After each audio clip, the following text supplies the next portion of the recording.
Okay. Good afternoon, everyone. I'm Sonia from Medicine 2. I'll be presenting on topic something nosy, and my consultant is Dr. Nalini. So, Mr. X, 54-year-old male who from Bhutan, presented with left-sided nasal obstruction since 1 year, left-sided headache and nose pain since 4 months, fever for 4 months, and left nasal discharge for 2 months. He was well until 1 year ago when he developed left-sided nasal obstruction, was evaluated and underwent biopsy of the lesion in the left nasal cavity which revealed a nasal polyp. This was done outside. 4 months ago, he developed severe left-sided headache and nose pain for which he got admitted outside and underwent diagnostic nasal endoscopy and debridement in December 2020 and also received for the same. He was suspected of fungal invasive sinusitis and was started on amphotericin treatment. Since 2 months, he started having mucopurulent foul smelling nasal discharge associated with progressively increasing black colored swelling on the left side of the face. He also had history of intermittent high-grade fever since last 4 months, but however, there's no history of any past tooth extraction, any past surgeries, and there's no history of any diabetes or any other comorbidities, or there is no history of any addictions. On examination, his GCS was 15 by 15, conscious oriented, pallor was there, bilateral pedal edema was there, pulse rate was 118, BP 160, saturation 100%, and he was febrile. On local examination, there was nasolabial fold area thickening of 2.5 into 2 centimeter crusting was present, which was surrounded by mucopustular discharge with left nasal cavity with erythematous indurated skin around. Anterior rhinoscopy, we found full of discharge bilaterally and there was large septal perforation. Left-sided lateral nasal bone was bare and devoid of mucosal covering.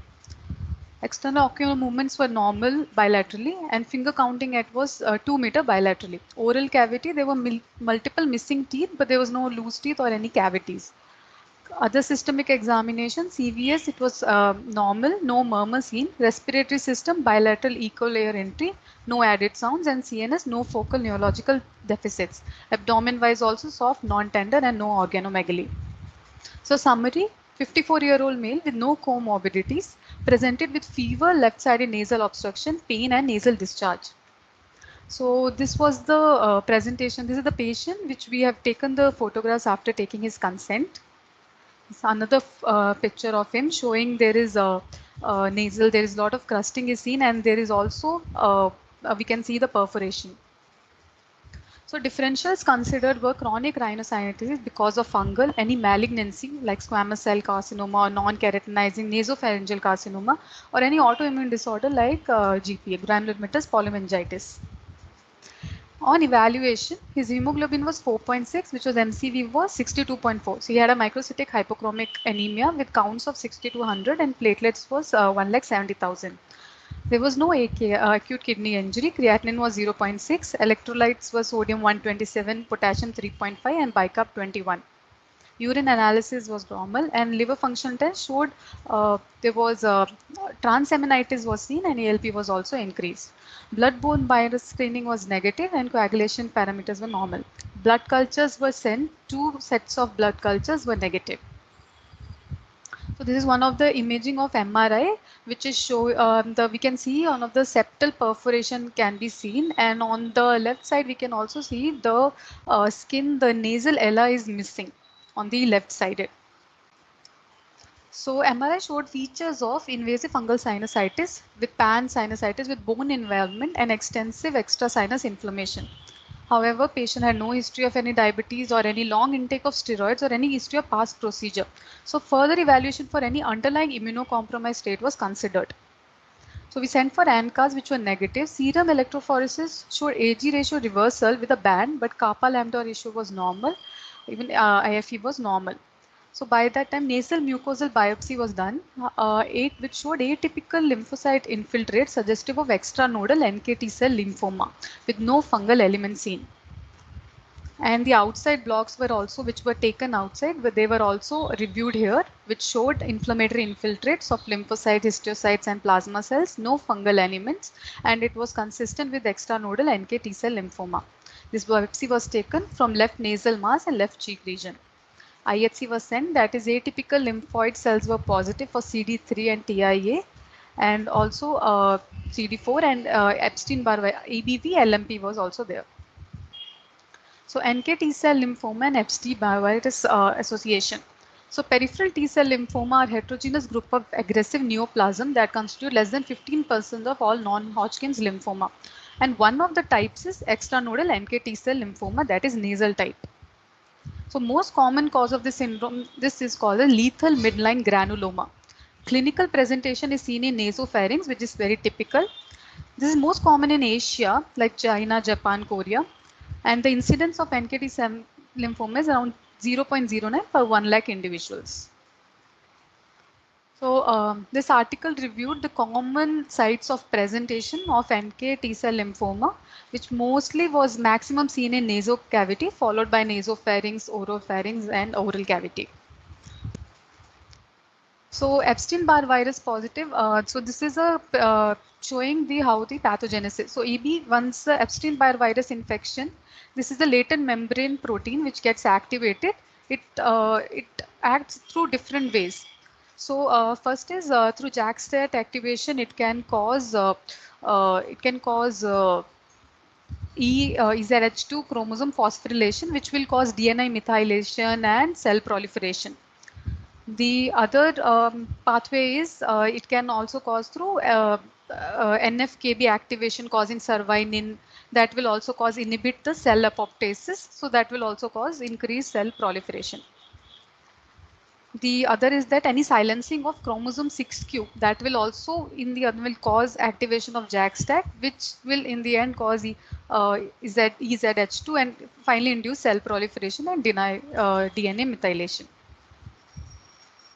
Clinical features wise, it's a localized disease resulting in symptoms of nasal obstruction, epistaxis, distractive mass involving nose, sinuses, or palate. Other extranodal sites will be upper airway, Walder's ring, GI tract, skin, lung, eyes, or soft tissues.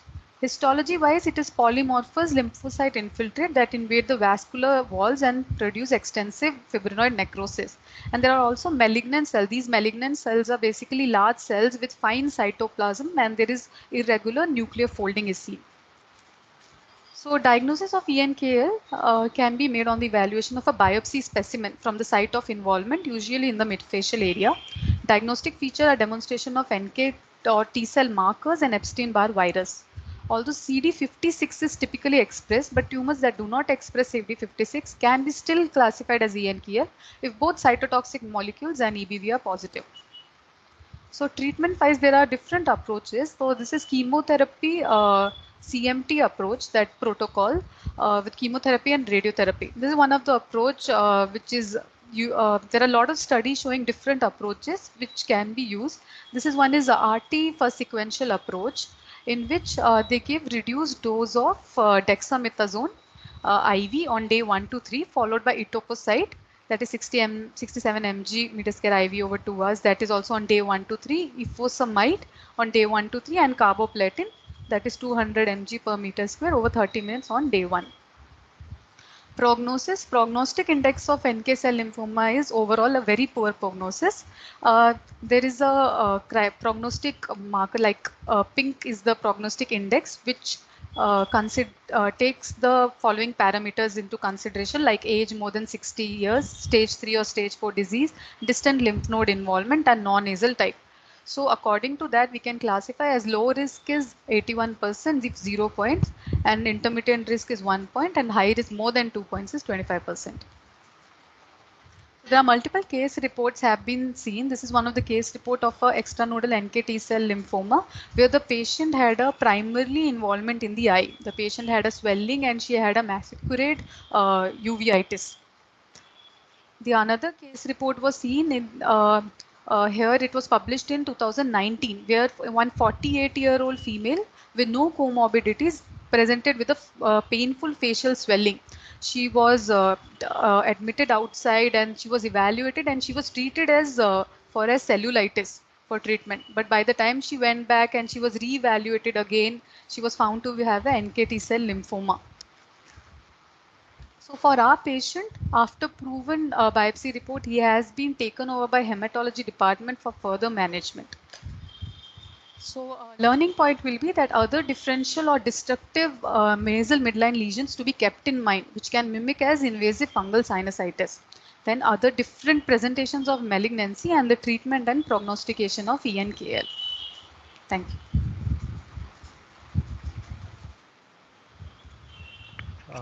Thank you, Sonia, for that presentation. Nalini, would you like to comment on it? Hi, this patient we just because he presented after having had 2 months worth of treatment for what was seemed to be a proven fungal sinusitis ulcer wasn't improving, who did not have traditional risk factors. We actually wanted to just look at other underlying comorbid underlying immunodeficiencies that could cause something like an invasive fungal sinusitis. So, which is when we found many case reports of things where like multiple myelomas or plasmacytomas, where there are fungal balls sitting within the malignant lesions, which are actually biopsied, and hence patients have been treated multiple times, which is why we went ahead to make sure we got a deeper biopsy for this patient. So we just wanted to highlight that oftentimes to make sure that we redo biopsies, recheck biopsies for patients who may seem to have a proven diagnosis but who aren't always getting better. And this was a very good learning case for us in medicine. Okay, Sonia, this patient's alphas was elevated. What are the reason? So we are suspecting alphas because initially we were thinking of other multiple myeloma and Yeah, uh, multiple myeloma, your uh, alphas generally doesn't go up unless they have a bone fracture or something. and other will be if the patient was getting multiple drug treatment from outside, like amphotericin and all. It is drug No, did related. this patient have any lesion in the liver, or was it infiltrative disease? Ultrasound didn't show any infiltrative disease, any lesion in the liver. Okay. Was any EBV titers in the blood were done for this patient?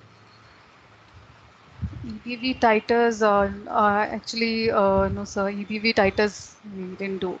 We just got it because next day, hematology, we have put a consult, and after that, they have taken Okay, over. sure. So we were not